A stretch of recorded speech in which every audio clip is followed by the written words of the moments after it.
Good morning, good morning. Here's what's been happening lately. Three main stories. One, Chicago's CPS Teachers Union reached a proposed tentative deal. Two, there's gonna be a new Green Line station in Austin. And three, there's gonna be a new Flagship DMV in the loop. Let's break it all down. All right, so starting with the Teachers Union deal.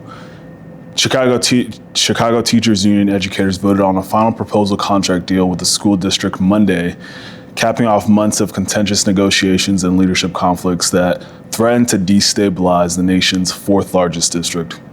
The road to a tentative agreement, which could still fall through, has been almost a year of false starts and mounting pressures over how the district will afford both the teacher's contract and a $175 million pension payment for non-teaching staff that's at the center of a game of political football between City Hall and Chicago public schools. The proposals span from 4% raises to $10 million extra for sports and enforceable class size limits. There are proposals to double bilingual teachers, reaffirm sanctuary protections, and create safe spaces for LGBTQ+ students. Now, it's important to note that the progressive labor juggernaut was the biggest financier of Mayor Johnson's 2023 mayoral bid, with about $5.4 million from CTU and its affiliates pouring into his campaign leading up to the April runoff.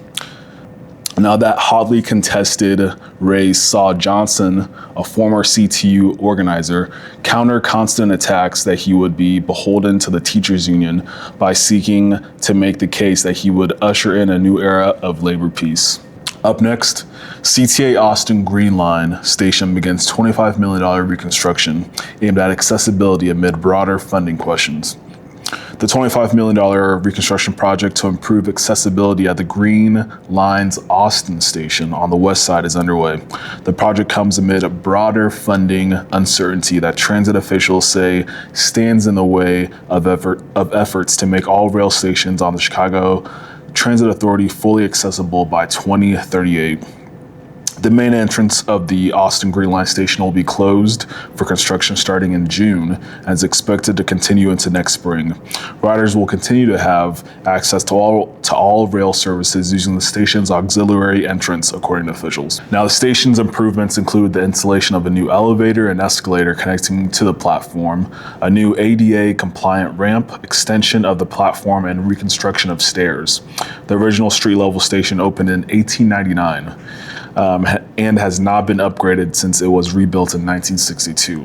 Lastly, the Illinois Secretary of State's office on Monday opened a flagship downtown Chicago location for driver and vehicle services, a two-story facility that officials say highlights the state's goals to modernize the office. The new 24,000 square foot facility at 125 West Monroe Street is nearly 5 times the size of downtown's former office at the corner of Randolph and LaSalle Streets, which closed on Friday and often experienced long lines and wait times because of its small size. Employees working at the new facility will be able to provide driver's license and vehicle registration services from a single counter. There will also be on-site fast lane kiosks, allowing customers to quickly renew licenses, state IDs, including real IDs, and purchase vehicle stickers.